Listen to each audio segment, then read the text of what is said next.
Irreverent, entertaining, cool. You're listening to LA Talk Radio.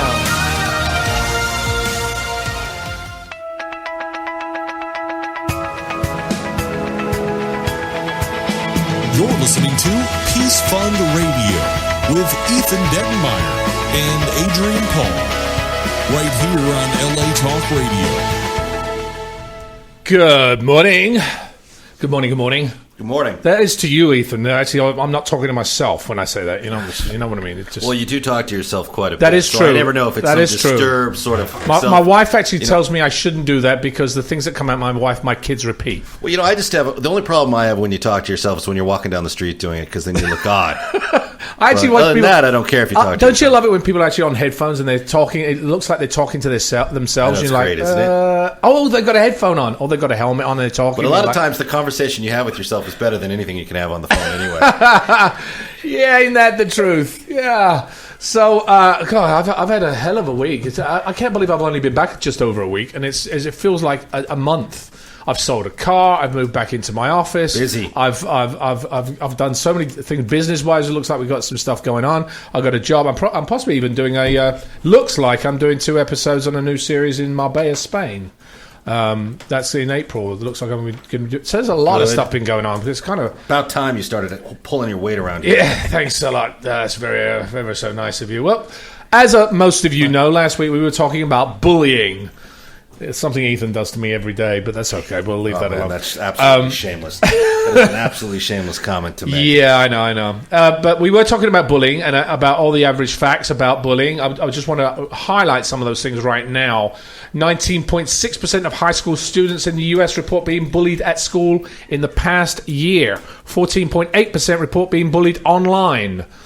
Each day, 160,000 students miss school for fear of being bullied. We brought that up last week. It's not a good number to have. 43% of kids fear harassment in the bathroom at school. 100,000 students carry a gun at school. Not acceptable. What I tell my kids when they do something wrong, it's not acceptable. The average bullying episodes last only 37 seconds. Teachers notice or intervene in only 1 in 25 incidents. And I'm going to bring you one more. The 6th grade is the worst year of bullying. Now, we brought and talked about a lot of these things last week. And this week, I thought we would actually change the show up a little bit because we're going to be talking about bullying possibly this week and next week. But this week in studio, we actually have an award-winning producer, award-nominated film that she did. She's a television and stage actress and live event and talk show host. She's done lots of stuff. She's an Omni winner in 2014 for Best Producer, Millena Gay. Good morning, Good Millena. morning. How are you doing this morning? Oh, I'm doing fantastic. It's a beautiful day here in LA, it's not to lie. Isn't it just? Isn't it just? You won the Best Short in 2004 Best Shorts Competition Award of Merit. Yes. Yes. Can you tell me, that was for Clarissa's Gift? Yes, that's for my film Clarissa's Gift, which is about bullying. Okay. Can you tell me a little bit about the film? I mean, it was actually co-written by legendary Oba... Let me say this right. Babatunde? Yes. Oh, I got it right. I love it when I get it right. Yes, Oba Babatunde. Oh. Yes. So the film is actually, as I said, it's about bullying, but it focuses on where bullying really comes from. Because kids don't come out of the womb bullying. They don't just walk up and decide they're going to bully someone. That's learned behavior from the adults that are around them. I just want to mention, we did mention that exactly. That was one of the things we said last week. It's learned behavior. It's not something that is hereditary. Exactly. It is learned from the adults around them. So this film is a family film, but it focuses more on the adult behavior. So we're focusing on the family structure of both of the bullies and seeing where their bullying, where it really stems from. So I play Annette Jameson. I play the mother of the female bullier. And so I am actually a bully in the film myself. I do mental bullying. Well, that is the difference. In the film, do you look at the different ways? Because there are different ways of bullying. There's psychological bullying, there's physical bullying, there's online verbal bullying. Do you deal with all those subjects, or is it just... I do. I deal with all the subjects in the film. As I said, I am the mental bullier. and the other side of the family who's being bullied or bullying as well. That's played by Vincent Irizarry. He was Dr. David Hayward on All My Children. Some of you may know his character is mean and vicious and evil. Well, he is to the T this particular character in the film. He is that dad. And so he kind of channels that energy, that All My Children energy, into that character. And you see he's verbally abusive and borderline physically abusive to the child's mother, who is played by Melissa Biggs. She was formerly at Baywatch. And so you see that dynamic where he's actually going into a major tirade over the light in a car. And so, yeah, he's like, for the light, tell you every time you turn on the light, you're supposed to mean something's wrong. And so he's going into this verbal, and it looks like it may get physical. And then the young boy sees this. And so he comes out and tries to intervene. And then the dad ends up yelling at him. And so you see where that physical dynamic comes from on his point of view. And then with the young lady who plays my daughter, Nene Kirby, she and our interaction is more, it's very quiet. It's very, I give these death looks of... Well, we're going to get Nene's point of view next week. We're going to have Nene on the show next week. Wonderful! Yeah, you see, didn't know that, did you? I didn't know that. You see. Oh, I love Yeah, I've got my Nene. fingers out there everywhere. I yes, see. Yes, so... Let me ask you a question. When did you produce the film? When was the film made? It was done in May. Last May? Yes, last May. So how long did it take you to produce? That's an interesting question. It actually came to, because it was specifically for the 168 Film Festival. Mm-hmm. And that's a film festival that's a spiritual-based festival that 168 stands for 168 hours in a week. So we had to actually film it, edit it, upload it in 1 week, 168 hours. Wow. So the actual physical production of it took 1 week, but the germ of the idea began in February. It began as a fundraiser that I wanted to do for my church. And just, producing is what I do. I have this ability, I have this love of it, and I have a love of acting, and I know great people, and so let's do a fundraiser for the church. And then so that kind of started in February, but because of the rules of the contest, nothing could be done. So I just, called up my friends and said, hey, you want to do this project? We didn't even know what it was going to be about, because we couldn't do that until May 12th, which was verse assignment night. So you pick a Bible verse, and then from that verse, and our verse was Proverbs 21 and 14, the gift given in secret soothes anger, and a bribe concealed in the cloak pacifies great wrath. So we picked that verse, and then right then, after that, we met. We had, our director was there, which was Oba, I as the producer, Nene and her mom, and one of the writers was there, and we sat right over Porto's in Burbank. And I love it. I was there yesterday. Yeah. Oh, were you? Oh dear, I've got loads of. I'm going to put too much weight on with that place. It's ridiculous. Well, I've been on a diet. I'll tell you about that. But we sat right at Porto's, and so we sat down and said, "Okay, well, this is our verse. So, what do we want to write? What do we want to have the story about?" And Nene immediately said, "I know. Let's do bullying." She just said bullying. Really? And so we all looked at her and like, okay. Why did she pick that? You should ask her that. I'm going to ask her week. that. Why did she pick that? It's interesting. Idea. It was just instinctively. It wasn't even a breath. It wasn't even. And how old is Nene? Nene's 13 now. 13 now, right? Yeah. She was 12 then. So I was going to say she was 12 then. Because Ethan has a daughter, and I have a daughter and a son as well. But my daughter's she's not shy, but she's not. She doesn't stand up for herself a lot of the time. And the school that she's in now has been done very good. Or very well, should I say, if I could speak English, in teaching her how to say no. You're not allowed to do that. I don't accept that type of behaviour. And she's beginning to verbalise. But, when you have children that you don't push along that road, they can quite easily be picked on because they're different. They're not joining the group. They're not being part of that association, which is cool or accepted. Or if you move to another school, you're an outsider. And those are the people that are the initial targets of bullies. Yeah, they are. And I was actually bullied when I was and I was listening to your statistics about 6th grade is the number one. I was bullied in the 7th grade. There you go. And I remember it was Mr. Kreisberg's class. It was English class. Where did you go to school? I went to school in Upper Marlboro, Maryland. That's where I'm from. Yes. Ah, I know Maryland. Yes. Yeah, I spent at Maryland College. Oh. My daughter went to Maryland. University of Maryland? My daughter, University of Maryland. My wife went there. Wonderful. Yeah. See, I do know that. I know that. Go Terrapins. Yeah, I went to University of Virginia, so it's a friendly rival. But yeah, it was in the 7th grade, and I was sitting in front of Sean Faulkner and some other guy, and they just insisted. My grandmother had given me this white notebook, and because I needed a new notebook. Now, I wanted a Trapper Keeper, but my grandmother's just like, oh, you just use this notebook, and it had orthopedic something written on it. Okay, well, also at the time, I need to share this with you that I had a Jerry curl. Because that was the style, and it wasn't acceptable to them, right? Oh, well, no, this is the thing. Like Michael Jackson's, I'm giving away my age. Michael Jackson Jerry curl with the swingy curls, that was good. I had, because my hair is really thick, I had like an Afro Jerry curl going on. And then I had glasses because I'm actually legally blind. I wear contact lenses, so I had these super thick Coke bottle glasses. So I had this Jerry curl Afro, looked like a cotton ball. I had these thick glasses, and I was a little bit on the chunky side.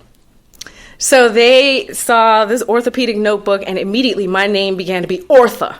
And they used to throw paper at me, and it was just so horrible. And I would get sick getting ready to go to class. I try to make up reasons not to have to go to school, just because it just hurt my feelings, and they weren't quiet about it. They never are. No. They were loud in the whole class, and it was when the teacher would leave the room. Okay, let me ask you a question here, because we had this issue last week, and we were talking about it with Ethan and with John Beerley, who's actually listening to us at the moment. Hey, John. Are you there? Yes. Good morning, everybody. Good morning. John's in secret. He's always in secret Yes. in the background. Well, and welcome to the studio, Millena. It's Thank you. always tough for me because Adrian and Ethan are like, oh yeah, we're in the studio in Los Angeles, hanging out with some beautiful, talented woman. What are you doing, John? I'm sitting in Indiana where it's cold. Don't worry, I'll be with you soon, John. That's okay. I'm going to Wisconsin tomorrow. It's okay. Ooh. Right. Somebody said, "Where in Wisconsin are you going to?" And I went, I'm not sure, actually. Madison is Madison. I'm going to Madison. But coming back to what we were talking about, did you voice, we spoke last week about how when kids, as an adult, as a parent, when you have a child that, if you are too over-aggressive with the child's going to be scared to tell you things. Were you afraid to tell your parents or tell somebody that these kids were doing this? Was there a reason why you didn't say anything? I think I may have said something, but it wasn't, at that time, bullying, it wasn't as big as it is. People didn't know really what it was. Right. So I think my response to it was, can I just get another notebook and they'll stop bullying me or picking on me? And the thing was, there's nothing wrong with this notebook. And and I was like, but they call me names. So it wasn't...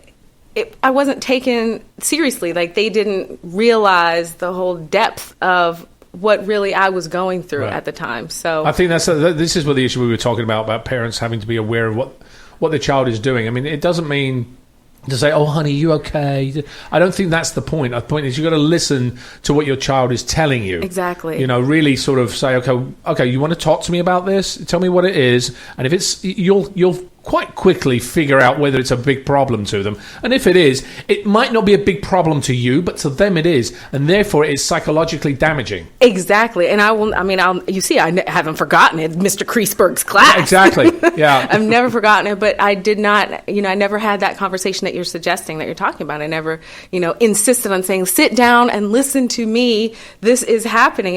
I just wanted to avoid it at all costs. The interesting thing is when we're dealing with being in a classroom situation, me as a kid, I wasn't a bully, but I was definitely aggressive, because I was a boy, and boys are overtly a little bit more aggressive than girls are. That's the nature. Mm-hmm. And we had our old boys' school. Now, we did pick on guys that were not cool or whatever, and because that kind of made you feel, but we at that point didn't understand that it was hurtful. Yeah. Do you know what I mean? I remember my classroom, I had to sit at the back of the classroom, and I'd be sitting there with my feet up on the table, and the teacher would walk in and tell everybody shut up, and I looked at him, and he ran at me, threw me on. This was a priest. He threw me up against. He threw my desk out the way, threw me up against the wall, and said, "You ever look at me like that again, I'm going to get you expelled. Now get out of my classroom." Now, I was that aggressive in the sense of it's not just verbal. So you sit there and you go, "Well, did I do that?" But nobody ever explained to us this is not a cool way to behave. Mm-hmm. Mm-hmm. And I think kids today have to understand that. The statistic about bringing guns into classrooms, oh my gosh, and half the time it's for protection. Yeah. I think sometimes kids do it because, oh my God, I'm afraid I'm going to bring a gun into, and that causes a whole heap of stuff. Exactly. Well, that number of 100,000 guns is shocking. I mean, if you would have said that the number was there are 100 kids a day somewhere in the United States with a gun at school, to me that's shocking. That's shocking that it's that many. But for it to be 100,000, that's totally unfathomable. It is, and that's 100,000 that's reported. Like how many people exactly. not That's reported true. that? Yeah, what's reported. Now, tell me a little bit about your. Again, I want to go back to your films. I mean, your Honey Peach Productions was that Honey Peach? I like that. It's Honey Peach. But Honey Peach. Can I just introduce Honey Peach? Because people, where did that name come from? Honestly, it's because Peaches was my name in high school. I was going to say, I was like, Peaches was my name in high school, and honey is the color of my makeup. Oh, okay. I just put it together. I'm not going to go. Well, anyway, I would have said something else, but I'm not going to. Now you've done. I mean, you've been an actress for quite a while now. Yes. Did Honey Peach Productions come around after you became an actress, or did you want to produce? And did producing come to do this particular movie, or was it from before? Actually, I wanted to be an attorney. That goes well with being a producer. Yes, it does. It sure does. I mean, seriously, does. I'm not joking. No, I really, really love that part of it because I went to University of Virginia. I was in the pre-law program, and I went there specifically to take over my family's law firm. And my uncle, who had been one of the graduates of University of Virginia Law School, he said, well, if you can graduate from UVA, you can have the family's firm. And I was like, oh, really? Okay. He said, why not? Your name's already on it. So I was like, okay, done deal. I'm there. So that's what led me to go to University of Virginia. Fast forward, I got my undergraduate degree, double major, the whole nine. And then my mother made me enter a beauty pageant, which I'd never done before. And so I entered it just so she would say, okay. And I up and won. I won Miss Black World Maryland, and I won Miss Congeniality. So I took some pictures, sent them to New York, and then I started to, I was on New York Undercover and USA Live, and then I actually moved to New York, and my big break came when I landed a role on One Life to Live as Nora's legal assistant. So I was like, okay, well, the law is still here. So so then my career took off from there on being on All My Children and One Life to Live, then Guiding Light, and then I moved out here to Los Angeles actually 10 years ago, last week. It was my 10-year anniversary. Happy anniversary. Thank you. Thank you. And I landed a role in General Hospital. And so that was all very wonderful and fine, but I still felt like, I want to do, my brain, University of Virginia, I enjoy paperwork. I know I'm kind of a quiet geek, but I enjoy paperwork and numbers and putting things together and just creating. And acting is that creative outlet, but really I like making a good whatever it is. I don't cook, but whether it's, a picture collage or something. And so putting pieces together to make something worthwhile, it's just a natural thing. So I've actually done a couple of other, short things of my own. And, they were okay, but they were just something I wanted to do. And so my biggest foray was a few years ago with Bitter Inheritance. And that's a feature film that's based on a novel of the same name that was published in 2004. That's a murder mystery suspense thriller. And I did a sizzle reel for it, have a whole website and all of that. And we're still waiting on the final funding for that. And in the meantime, while we're waiting on that, then this came up. As I said, it was initially a fundraiser for my church. And I said, bullying, let's do it. And so we did it. And now it's won the best shorts competition. And now it's up for Honolulu competition, isn't it? Honolulu. I'm going to Honolulu this weekend. Oh, that's awful. That's just awful. I'm going to Honolulu this weekend. I have to. What a lousy... For work. Yeah, it's awful, isn't it? Yeah, awful. I know. And then we've been requested... I'm going to the snow this weekend. I just thought I'd let you know. I just thought it might make you feel a little bit... I'll think about it. I love Madison. Those of you that might meet me there, I will have a lovely time, but I'll be freezing my proverbials off anyway. But you'll be back. You'll be back to LA. Yeah, I'll be back. And then the best thing is that we've actually been invited to participate in Cannes at Marché du Film at the Cannes Film Festival. It's part of Cannes. It's a separate area. So I have to go to Cannes. Got to go Cannes as well. We might be going. I have another film we're actually producing this year. So we're you might be there. Well, it's possible. I'm just trying to see if the funding comes through. If it does, it'll be funded in a couple of months, but we'll see. Wonderful. And that means we will start production and then put some teasers out in Cannes. Yeah, and that's what it's about. But your answer to your question is producing. I feel now I've directed before. I don't like it. That love is it. too much I love direct. it. See, as an actor, I appreciate directors who want to take the time to. And Oba is a great director. He'll say, do it this way, do it this way. As a producer, I'm like, look, we have a budget, That's we have exactly a it. time limit, and it needs to be under budget and under time, and let's get it done, or else there are other people who would do it. Let's get in, let's get out, let's keep it going. The interesting thing is there is a balance, and life is a balance. Your human body is a balance between spiritual, sexual, intellectual, physical, and mental, I believe. Anyway, and life is a balance as well as a movie script. You have to be able to balance that creative side with the business side. Yes. And I think it takes a lot of time to do that. Directors and that are like, I want to do this. And I agree with you. Producers are like, no, I've got a budget. You've got $2 million or $100,000, whatever it is, to make this movie, and that's what I've got. Yes. You've got to make it. You don't have time to. Now, the interesting thing is a lot of people don't take the time. You were talking about it took you a week to do, but it started 3 months before. Yes. It's always pre-production, and the preparation takes so much longer than actually making the movie, and then watching the movie takes even less. Exactly. So, the amount of time it takes to actually make a movie takes so much. And if you do that preparation, I mean, I'm preparing something right now for a script I want to direct later in the year. It's taken me months just to do the technical script. In other words, to look at what shots I want, how I want to do it, how I want the special effects to work, and to put that down. And that's my blueprint. And as a blueprint, you're looking at it going, okay, wait a minute, this is not working here.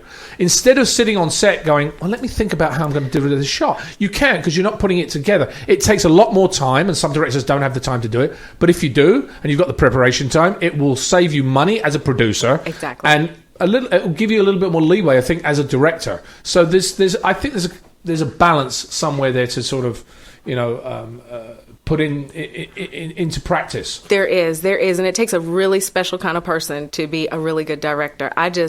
My philosophy, and I walked in on the set of Clarissa's Gift, and people were here and there, and I said, look, you've got issues, I've got options, and they will be exercised. This needs to be done. It needs to be done today. It was a one-day shoot. It's in, it's out, and this is LA. It's Hollywood. So everybody would like a chance, and I believe in giving people chances. But I'm not going to sacrifice quality for just because someone thinks that they might want to. That's the interesting thing. That's the interesting thing, because today, I mean, a lot of the big studios are making movies in 15 days, 20 days. And they're $1.5 million, $2 million. They make them in that short period of time because they know, and that's where our business model is going. You know that in that period of time, if you do it correctly, you will definitely make money on that movie. You will. If you're putting money into 10, 20 million, you have to have a lot more bang for the buck and a lot more bigger names, and it takes a lot longer, and you have to have distribution, etc. So today the model is, let's shoot it quick, but let's make us, so we can get it out there and sell it. Exactly. However, you also, as I agree with you have to have the quality to go with it. Otherwise, it will dump in with the genre of all the other B movies that are being made out there. Exactly, and that's one thing you want to take a stand. You want to make a difference. You want to represent the industry as positively and as best as it can be. So it has got to be. On my watch, I'm kind of a little bit. People told me I'm a little bit OCD. Kind of, a little bit, anal retentive about certain things. But exactly, as a producer, it has to be, because ultimately, when the Oscars announce Best Picture, this and that, it's the producer that goes up and gets the award. It's just the producer is the quarterback. The director is the quarterback. The producer is the fullback. Is the owner. It's the owner. Yes, it's the owner. Yeah, and that's what it is. So it's everything is the producer's responsibility. If it's good, the producer gets the glory. But if it's bad, they're looking at the producer and the production value and what went wrong. Well, it's not only that. The investor's looking at the producer, going, "Where's my money?" Hello. And I believe in giving extra money back. I believe in that, but I believe in giving quality and and representing all people, whether they're of this country, of any other country. Humanity needs to be represented in a positive light, and we need to go forward with peace and with love. Peace Fund Radio. Exactly, that's what we're doing. So those of you that are just joining, maybe Clarissa's Gift. Millena Gay was the producer. She's also an actor. It's politically incorrect to say actress now, isn't it? I don't know. I like actress. I like actress. Anyway, you were a presenter at both the 2014 African Oscars as well as the 2014 NCNW Red Ribbon event. You hosted the 2013 Educating Young Minds Gala. the 2013 Legacy Awards, 2013 Roby Theatre Company Oscar viewing event. I mean, you've done lots of stuff. But Clarissa's Gift is your current thing, which is a touching and powerful short film dealing with the subject of bullying, which is what we're talking about this morning. When Clarissa finds herself snubbed by her best friend, she's at a loss until her grandmother gives her some valuable advice. Yes. Now, some of you out there, we last week we talked to about our Hero of the Week, didn't we, John? Yes, we did. Hero of the Week, Valerie Weisler, who is going to be joining us in about 5 or 6 minutes, I think, by phone to talk about her organization, which is called the Validation Project. Valerie is awesome. She was bullied for being shy, and as a result, she became very aware of the kids around her who were also being bullied. And she reached out to those kids to try to make them feel better about themselves. And as these kids got together and worked together and learned about their common interests, they thought, how can we use these interests to help other people?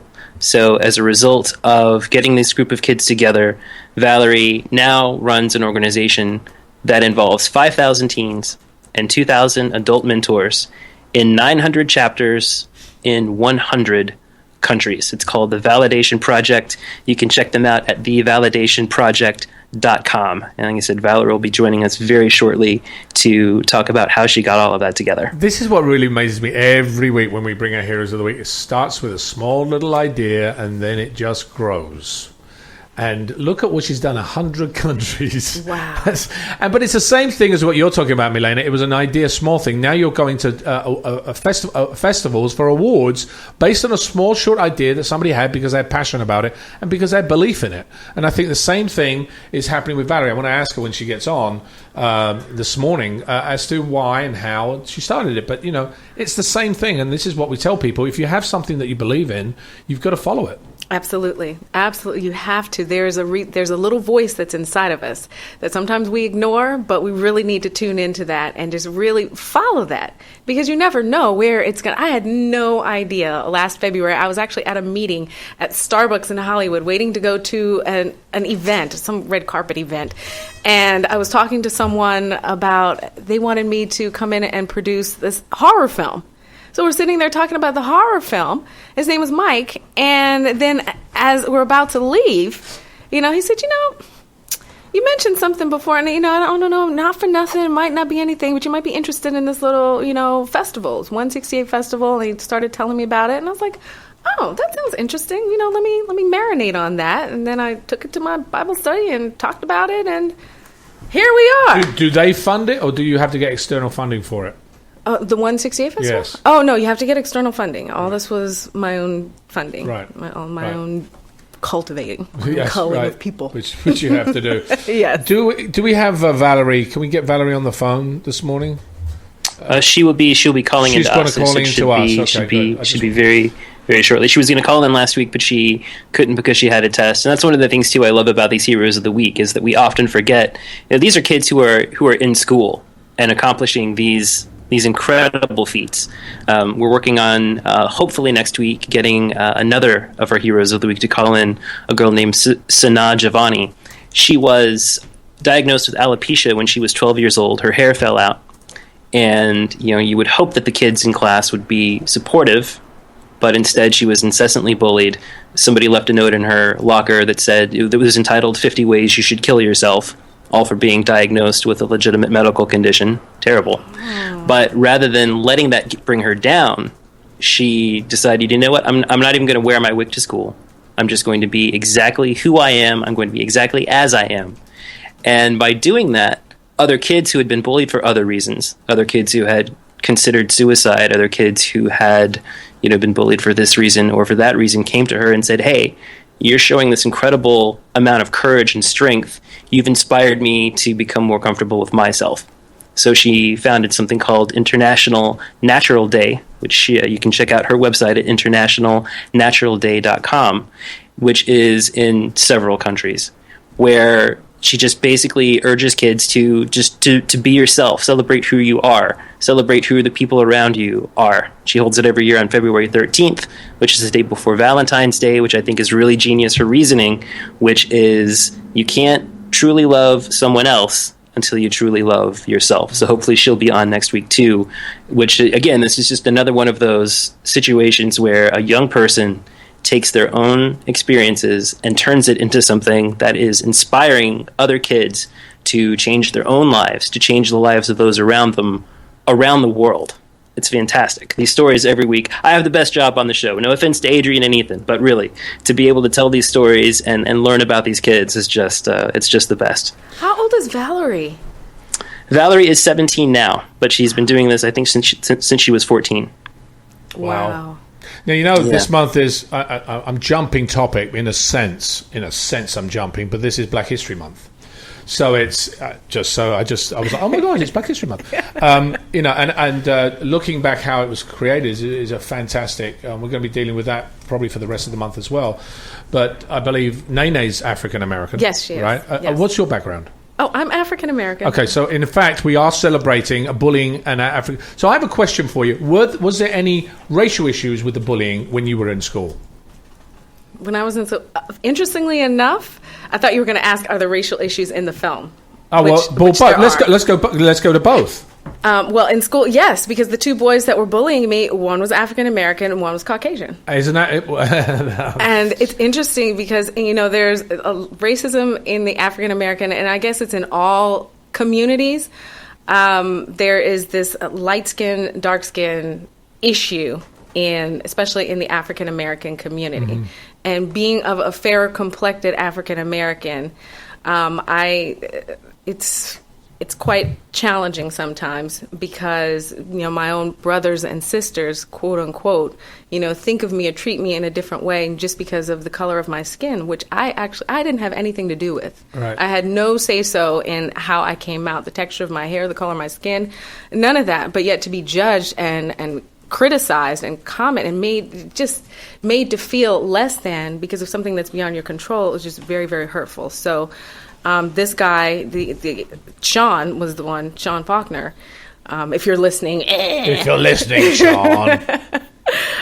It hurt me that someone who, in theory, you're supposed to, because there weren't a lot of African Americans in Upper Marlboro. Shocking. This was not Baltimore or Washington, D.C. This was Upper Marlboro, Maryland.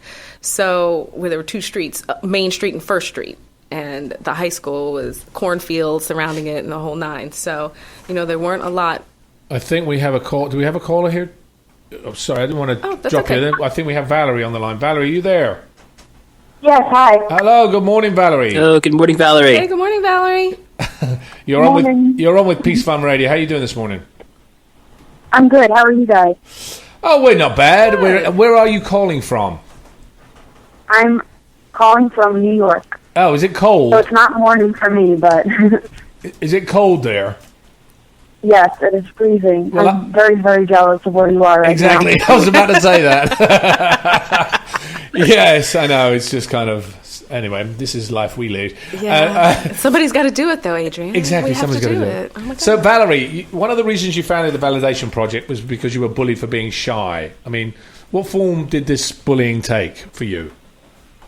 It was words for me. It was mental bullying. So people would make fun of me because I didn't talk much, and I'd get called names, I'd get cruel looks, and all around just didn't feel welcomed at school simply because I wasn't an outgoing person. Well, it's funny you should be talking about that because, I mean, I don't know if you've been listening to the show this morning. We're talking to Millena Gay this morning, who's the producer of Clarissa's Gift. She also played one of the roles in it. And the role, go on, why don't you tell her what the role was? Because I think it's very apt that Valerie just said that. Valerie, I play the role of Annette Jameson. I play the mother of one of the kids who, they kind of bully each other, but the daughter, who's played by Nene, she is the first to be physically abusive in the altercation, but it comes from the mental abuse of her best friend, she being snubbed by him. So, but she gets her bullying. She gets her bullying tactics from me as the mom, and because I have this like subliminal mental bullying type of deal going on. So you two now have something in common. I just thought I'd mention that. Let me ask you something. How did being bullied change your outlook at school? I mean, was this, something, were you ostracized? How did it work for you? Well, I mean, as hard as it was for me, I heard you guys said one of the things that I had said previously, which is that I'm very thankful that I was bullied, as hard as it was to go to school each day, and how I still shiver thinking about the freshman that I was 2 years ago. It helped me notice that I wasn't the only victim, and that there were so many others that were getting hurt in so many different forms and for so many different reasons, bullied for their weight, their race, their religion, what they like to do, their hobbies, you name it, there was someone out there that was getting ridiculed for it. And if I hadn't been there and been in that spot where my only choice was to look out for those other people so that I felt like I wasn't alone, I would have never noticed them, and I would have never reached out to them, and we would have never started this community at my school that essentially was the reason that I started the Validation Project. Well, I think it's an awesome project. It's a great idea. I mean, you know, I always ask people what was the impetus that spurred them to do it. I mean, sometimes I think, you know, especially people that are being bullied, they go, I can't say anything. I don't want to do anything about it. You know, you know, kids don't even attend school in some cases. But you actually stood up and said, no, I need to do something about this, right? Yeah, I noticed that the kids that were getting bullied, and myself also, when you're called a name every single day and you're told that you don't matter every day, you start to believe it. It's just human nature. And when I realized I wanted to do something about it, I was starting to reach out to the other victims of the bullying, and I was happy that I now had a community, and I was lucky for that, that I couldn't stand knowing that it was happening across the world, and kids were throwing away their dreams and thinking that they were worthless and that they meant nothing. And I didn't know what to do, but I knew that I had to do something because of that. Wow, that's so beautiful. I mean, I just wish that you were around when your organization was around when I was going through what I was going through, because that's exactly, you know, I felt worthless. I felt less than, you know, with just being paper being thrown constantly, and ortho. It just really, it stays with you. There's certain things that are indelible. Never, ever leaves. They're marked on your soul. You know, and just where it's gone now, where it goes on Twitter and Vine and Instagram and Facebook, and you know, now everyone can join in for no reason whatsoever than just to be a part of it. It's just heartbreaking. Well, that's a whole nother form of bullying, which is cyberbullying, which we haven't even touched on today, but we will. But Valerie, how did you come up with the name The Validation Project? Well, the whole concept of the Validation Project is simply to confirm everybody's thoughts about themselves that are positive, and to use that positivity to benefit the world at large. So since validation is confirming something, I wanted the mission for the project to be able to use teenagers' skills to confirm how they're good and they're worth it, but also to use that to benefit the world. So that's how the Validation Project, the name, came about. But as the years have progressed, we just hit our 2-year anniversary, I think, last Friday. It's turned into so much more than just confirming things about yourself, but also noticing that you're worth it. And after you have that self-confidence, looking around the room or looking at your community and saying, okay, who needs what? You need an engineer. Okay, I intern with the Validation Project. I work with someone from Google. I can help you design a website from your bakery so that you're confident about what you do. So it's this whole domino effect of just using your security within yourself and your community within yourself to benefit other people. So what are some of the programs you actually offer under the Validation Project? Well, it's all skill-based. So what we try to do is we're not creating something that causes someone to be validated. We're just showing them that it was there all along. They just needed us to give us that boost that you have a community that's going to support you through using it. So, for example, since we're talking with you, Adrian, right now, if a kid came to us and they said that they like to act and they were interested in theater, then we would partner them with a mentor who is a part of a local theater group in their town. And the teenager would get to intern with that actor for 2 months and not only learn how to become better in theater, but also how to present themselves and how to manage a business if they want to start their own theater group, all the in-betweens of making a career out of what the teenager loves to do. And then after the teenager gets that internship, they're assigned a community service action that they have to do through theater. So that teenager might be sent to an orphanage to work with the kids there, to put on a play with them about what it feels like to be having to go through the process of adoption or something like that. And then after the teenager does those two actions, they're officially a validator, and they work with the 5,500 other kids that we work with in 100 countries to design an international campaign according to what they learned. So that teenager might partner with someone who's interested in graphic design, and they might create a database that lets theater kids in the United States talk about what plays they're doing and what skills they have and stuff like that. Can I be like you when I grow up? I would ask you. Hold on. I mean, this is interesting. I mean, how long ago? Okay, when was the validation project started? It was started in January 2013. Okay, I was 14 years old, and I'm turning 17 in 2 weeks. Okay, so hold on a second. I'm just where do you get your funding from, and how do you? I mean, you have a lot of volunteers, I would imagine, that actually deal with this. So how did you organize all of this? How do I manage all of it? Well, as for funding, in the beginning and just recently, it was really just my babysitting money and just money that I had on my own, because since I'm not over 18, I can't technically be the founder of this as a 501c3 official government organization. So getting funding in the beginning was really difficult because people wouldn't get the normal benefits that you would get from donating from an organization that was official by the government. So I would be babysitting when I wasn't doing the validation project, and that extra $40 would go to give to a new chapter in New Guinea that we were starting or something like that. But now it's just starting to get the ball rolling, where since we're getting so much press and we're getting more volunteers and we're growing so much, we're starting to get funding from mentors that are interested in benefiting the kids they work with or other organizations that partner with us. So just recently it's starting that it's not just my babysitting money, it's actual people that are reaching out and saying, hey, you know, I have $100, where can this go to help a kid with the validation project? How do you recruit your volunteers? The volunteers, the teenagers come to us and they can apply online to be a validator, and so can the mentors.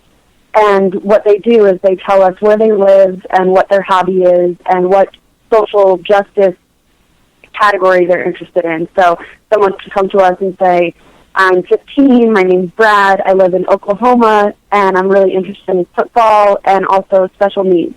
And then Brad would come to us and he would get to work with us on that. So it's we accept everybody, because that's really the whole basis. That's why I started to do this, so that there was a place where people could feel they were accepted.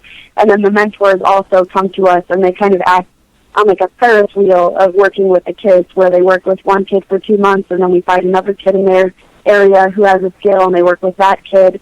And the way that we manage it is I have an executive board of basically my best friends that are all teenagers, and our conference calls are usually very late Saturday nights or through Facebook chat when someone is out of soccer practice and the other person is done with their math homework and stuff like that. And they manage different areas of the world. So we have someone who manages our Canada chapters, we have someone who manages our Asia chapters, our Middle Eastern chapters. So basically it's just like these teenagers spread out all over the world that are managing the world through the validation project. This is awesome.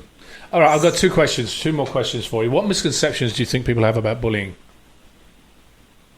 I'm sorry, I couldn't hear what you said. What misconceptions do people have about bullying or about being bullied? The biggest misconception about bullying that I've seen is that people think that you have to wait until someone is bullied to stop the bullying. That you have to be there in the moment and you have to go up to the person when they're getting called that name and say, stop, don't call them that name. But unfortunately, if you do that and you're just stopping them to keep going, the bullying is already done, the damage is already done, and that kid has already heard what the bully is calling them. So what the validation project tries to do is turn that misconception around and make it proactively ending bullying. Because we're not just validating the victims of bullying, but we try to validate the bullies too. Because the reason that normally people make fun of other people is because they feel small because someone made fun of them. Whether it's that they were bullied at their school, or that they go home and they're bullied by their family. No matter how, you don't just wake up one day and decide that you're going to be mean to people. There's a reason for it. So the Validation Project tries to delete that misconception of thinking that you just have to see it and then stop it. Instead, we have these campaigns and we have this community where we're trying to catch the bullies and the victims of bullying before it happens to them, so that when it does happen, they already have a place to trust fall back on. And if they're the bully, they won't feel the need to do it. So what message would you have for kids that are being bullied and for the bullies themselves? What sort of messages would you have there? For the kids that are being bullied, know that you are so much more than the names you are called or the bruises on your body, depending on how you're facing this each day. And it seriously does get better, even though people say that all the time, it does. And reaching out to someone, especially the Validation Project, is so worth it. And you're just going to do incredible things when you grow up, and you can do it now. So don't listen to those people. And for the bullies, there are other ways to express yourself, and we are there for you, and we can help you, and you don't need to hurt other people to feel good about yourself. I think, can I just interject? I think one of the misconception as well, if we could go back to that, is that it's okay, it'll go away on its own, it's not that important. Or, in my case, I felt just like that. Like, I'll deal with it. I don't want to bother anyone else with it. I don't want to, be a baby. I don't want to be a whiner. Exactly, I don't want to be a exactly. snitch or a tattletale. And it's really not that. It's about, you have to preserve the integrity of who you are and your own value and worth. And we are all, each human life is valued and it is worth something. So I think that, people not feeling like they are, a snitch or crybaby by speaking up, that is that what their voice deserves to be heard. And if it's something bothering you, and actually Oba said this to me one time, and I'll never forget it. He said, abuse, the definition of abuse is what you decide that it is. So if you feel that someone is speaking to you inappropriately, that's verbally abusive. If you feel that someone is touching you inappropriately, that's physically abuse. Is the definition that you put to it. Right. So I would just say that if someone is in any way, shape, or form making you feel uncomfortable and making you feel devalued, then that is abuse and that needs to be addressed. Valerie, where can people find the Validation Project? You can go on to our website, thevalidationproject.com. And on the homepage, there's a very easy way to apply to be a validator, find out more about us if you want to be a mentor, you want to just learn more about it, or you want to be a teenager who's volunteering with us. And also our social media accounts. So if you follow the Peace Fund on Twitter, if you follow Adrian or Ethan, you can have us through there too. Fabulous. Valerie, thank you for joining us today. I hope the weather gets better for you. And congratulations on everything. You're going to do really well with this, I promise you. Yes, congratulations, Valerie. Thank it was a pleasure. It was a Thank pleasure you. chatting with you. Thank And please you. let me know if there's anything I can do for you. If my voice can do anything to help you, I'm with you, because bullying, it has to stop. We're going to have all the information up on our website and on our Facebook pages, so we can any contact numbers and that will be available there. Valerie, we'll let you go now. Thank you for joining us. Thank you. And thank you guys. Looking forward to it. Thank you. Bye-bye.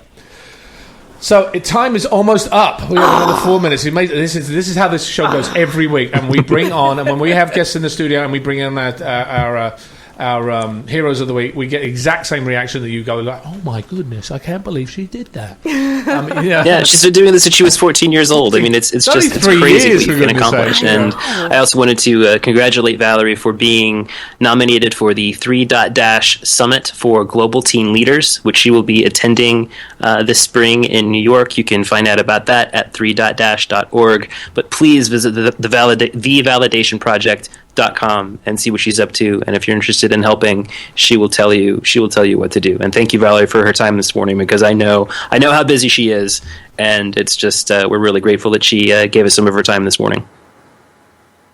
Okay, thank you, John, for that. Well, I think we're almost about out of time, and Ethan's rubbing his eyebrows at the moment, going, "I can't believe I've got to finish this again." Can I share one thing? Please, go ahead. Even though we're almost out of time, I know we left off with the one thing about. I just wanted to wrap up about the racism thing. Oh yes. And as far as in bullying, but as it is Black History Month in the film, I was actually adamant about, because bullying is not a one race issue. It's not Caucasian. It's not. It's a global issue. Correct. And so for that, every ethnicity possible needed to be represented in this film. So you have one set of parents Caucasian, and one set African American. I was insistent on Peter Kwong, who is Asian, not just because he's a good friend of mine, but because he brings the Asian contingent. I was adamant that everyone be able to relate to this film in some way, shape, or form. That it's not a color issue, a race issue. It's a people issue, a humanity issue, and it needs to be addressed. Okay, So. Ethan, we have 2 minutes Yes. left. Please, I know you've been quiet, but you've been handling other sorts of stuff on the I side. have been handling other sorts of business, but real quick, you can catch Adrian and myself, actually, March 7th, and me March 8th, in support of the Children Make the World a Better Place Children's Foundation and Peace Fund Radio at Tulare Sci-Fi Con. Correct. Again, March 7th and 8th, and you can catch us with a lot of our celebrity regulars, including a lot of the guys I go back to Warner Brothers with, so it should be interesting. And we're going to be starting a YouTube channel where we're going to be interviewing a lot of celebrities regarding different children's issues. Obviously, bullying may be one of them, will probably be one of them, but there's so many other issues that face our kids today, such as child slavery, such as education. The list goes on, medical and physical impairments that the kids have to deal with. So we at the Peace Fund want to make sure that everybody gets heard, and that the celebrities have a little say, so you can hear what they're going to say. So we're going to start a YouTube channel regarding that. Milena, Yes. well, as I said, we're so out of time. I can't believe it. Thank you for joining us today, and it's such a pleasure. Thank you. And I'd love to hear from you again. Everybody. Thank you for having me. I You're appreciate it. so welcome. Everybody out there, Beverly, thank you for bringing us this. Next week, we will actually again be talking about bullying, and we will touch on Black History Month, as we mentioned that it is. We will have Nene Kirby here from actually Clarissa's Gift. And John, thank you for bringing us all this stuff. As per normal. My honor as always. Thank you, John. As for the last thing, our closing quote comes from Ty Howard. The scars from being a victim of bullying may heal over time, but the trauma from the experience may never be forgotten. This is Adrian Paul and Ethan Dettenmaier. We thank you for joining us.